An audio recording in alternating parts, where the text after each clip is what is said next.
What if the smartest person in the room was the one no one believed in? She finished the test before anyone else. They didn't applaud. They accused her. But when she stood up and picked up the marker, everything changed. This isn't just a story about math. It's a story about rewriting the rules when no one wants you to.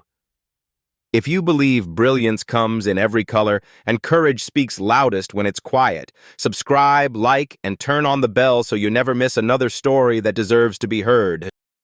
Imani Taylor sat quietly in the back corner of the gymnasium, her fingers tapping nervously against her clipboard. She could hear the buzz of students filling the rows of folding chairs, each wearing team shirts with logos from different schools. Colorful banners fluttered overhead, and the faint smell of floor polish mixed with old popcorn filled the air. It was the day of the Regional Math Invitational, the most prestigious competition in the district. At the front, a long table was set up for the judges. 3 men in identical navy blazers sat with stiff posture and serious eyes. In the middle was Mr. Hollis, head judge for the 6th consecutive year. His reputation was infamous, strict, traditional, and completely resistant to change. He didn't like surprises, and he especially didn't like students who didn't fit the mold. Imani had seen that look before, the quiet, lingering gaze that followed her not because of her ability, but because of her skin. Last year, she'd tied for 2nd place at district level, no mention in the announcements. Her request for practice materials had been denied without explanation. And yet, here she was again. Not because anyone encouraged her, but because she believed in her own mind when no one else did. The first round was a written test. 40 complex problems in 60 minutes. As the timer started, Imani pulled her tight curls into a bun, rolled up her sleeves, and got to work. Her pencil danced across the page, fueled by pure focus. She didn't pause, didn't second guess. Math was her language, sharp, structured, beautiful. By minute 30, she was finished. She looked up, realizing most students were barely halfway through. A few heads turned as she stood, paper in hand, and began walking toward the judge's table. And as she approached, Mr. Hollis looked up with narrowed eyes and a half-smile that didn't reach his face. That's when everything began to unravel. As Imani handed in her test, Mr. Hollis tilted his head with a smirk. "Finished already?" he said loud enough for students nearby to hear. "Yes, sir," Imani replied calmly.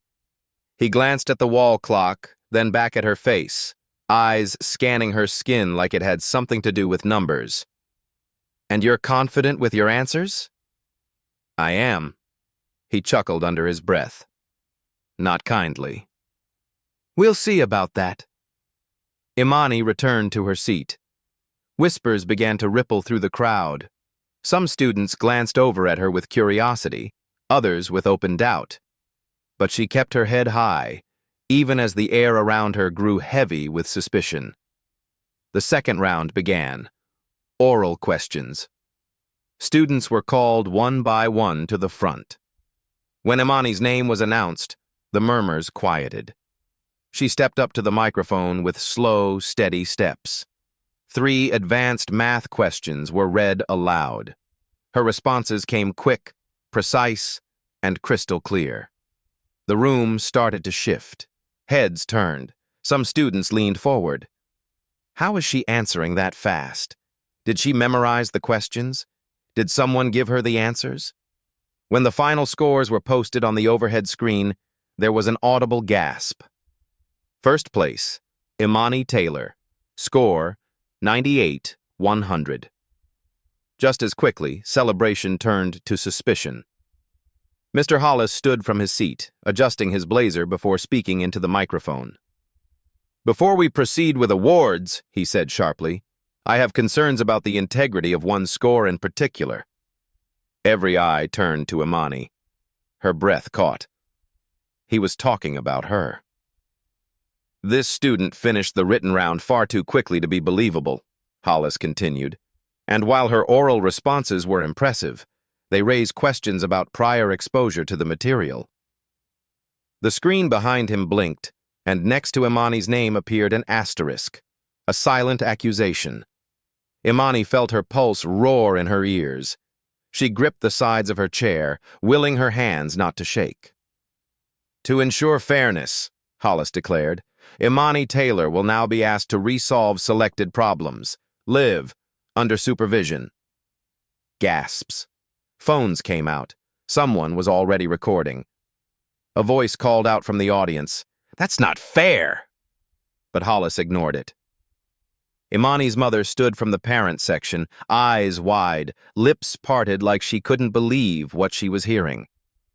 For a moment, Imani wanted to walk out, to let them keep their trophy and their small-mindedness. But something inside her sparked, heat, defiance, pride. She rose slowly from her seat, each step toward the judge's table heavier than the last. She didn't say a word as a volunteer handed her a fresh answer sheet. Mr. Hollis dropped 3 of the hardest questions from the original test in front of her. "Prove it," he said coldly. And as she picked up the marker, the gym fell utterly silent. The marker felt slick in Imani's hand, her palms damp with nerves. The whiteboard loomed large in front of her, the 3 complex math problems written in thick black ink. Behind her, the gymnasium buzzed with unspoken tension.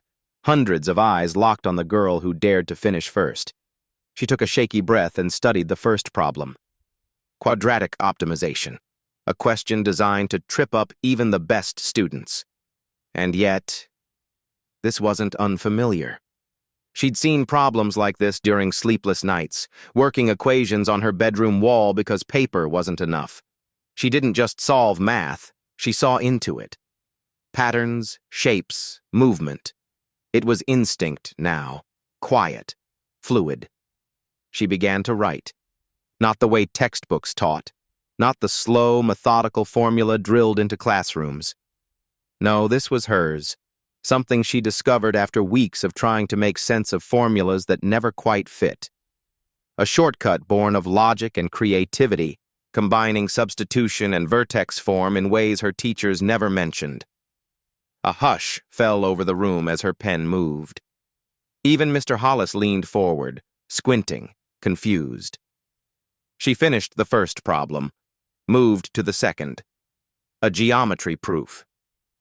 Instead of traditional postulates and step-by-step triangle congruence, she used coordinate geometry, an unconventional method that let her bypass nearly half the work. Still correct, still valid, just not what they expected. A murmur rippled across the bleachers. Is she doing this from memory? No, wait, look at how she's structuring it. That's not in any of our textbooks. Even some judges looked unsettled.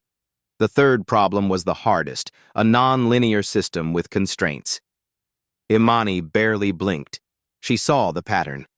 Within 2 minutes, she solved it. When she capped the marker and stepped back, the room was still. Mr. Hollis narrowed his eyes. "This isn't how we teach it," he said at last, voice sharp. "These methods are unorthodox." A voice rose from the crowd. "But they're right." Grace, a student from another school who'd watched silently until now, stood up. "She solved them. You gave her 3 of the hardest problems, and she solved them live, under pressure." Applause began, scattered, then growing. But Mr. Hollis wasn't finished. "I don't care if it's technically correct," he snapped. "Showboating with clever shortcuts doesn't prove mastery. It just raises more questions about how she learned these methods." A ripple of discomfort passed through the room. Imani's throat tightened, but she didn't let it break her. Not now. Not after everything. She stepped back toward the microphone. "I didn't cheat," she said. "I didn't guess. I found my own way to the answer. And just because it doesn't look like your way, doesn't mean it's wrong." Another pause. Then, unexpectedly, Mr. Reyes, the youngest judge, stood. "She's right," he said, papers in hand. "Her logic is sound. Her work is clean. She didn't memorize solutions, she created them. Hollis turned to him. "This isn't your call." "I'm submitting a formal objection to your recommendation," Reyes said firmly. More students stood, even a few parents. "She solved it. You can't ignore that," one parent shouted. Grace added, "You're not protecting math standards, you're punishing brilliance." Hollis looked like he might explode. The air inside the gym thickened. Teachers exchanged uneasy glances. Students recorded everything. And in the middle of it all, Imani stood quietly, her shoulders squared, marker still in hand. Reyes turned to the crowd. "What we witnessed wasn't cheating. It was innovation. And we should be celebrating that, not suppressing it." For a moment it felt like two worlds clashing, one clinging to tradition and power, the other fighting for truth and recognition. And as Imani looked across the sea of faces, some doubtful, many inspired, she knew this moment wasn't just about a math competition. It was about every time she had been overlooked, every time someone like her was told they didn't belong in the top tier. And here she was, standing at the center, rewriting the rules with nothing but a marker and her mind.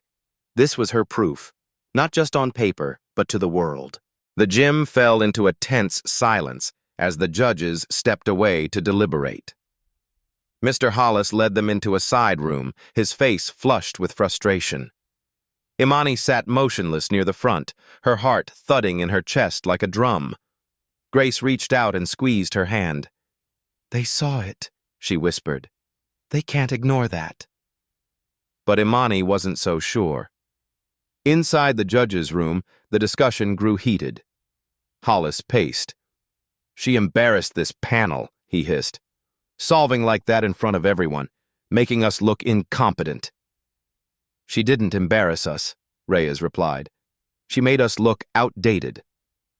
Mr. Chen, the third judge, finally spoke up. "She solved the problems under pressure, live, and every step checked out. I say her score stands." A long pause. Then Hollis, jaw tight, growled, "Fine, but don't expect me to applaud her." Moments later, the judges returned. The announcer's voice crackled through the speaker. "After further review, the judges have decided that Imani Taylor's score will stand." The room erupted. Cheers bounced off the gym walls. Grace leapt to her feet, screaming in victory. Imani's mother burst into tears, her hand covering her mouth in disbelief. Imani sat frozen, the weight of everything hitting her at once. Relief, exhaustion, pride. Her score would stand. Her work had spoken for itself. But even in the noise, Imani understood. This wasn't just a personal win. It was a crack in the wall that had always tried to box her in. And now, the world had no choice but to see her. When Imani's name was called for first place, the gym roared with applause. Flashbulbs popped. Students from other schools stood to clap. Grace practically dragged her up to the stage, laughing through tears. Mr. Hollis handed her the gold medal, his expression tight. "At least you're good at showing off," he muttered, slipping it over her neck. Imani held his gaze for a second, then turned to the mic. "This wasn't about showing off," she said, her voice clear. "It was about proving that thinking differently doesn't mean thinking wrong." The crowd erupted again, louder than before. That night at home, Imani sat on her bed, the medal still around her neck, the trophy gleaming on her nightstand. When her phone buzzed with an email, her breath caught. "Dear Imani Taylor, after reviewing your performance, we would like to invite you to the National Youth Mathematics Symposium in Washington, D.C.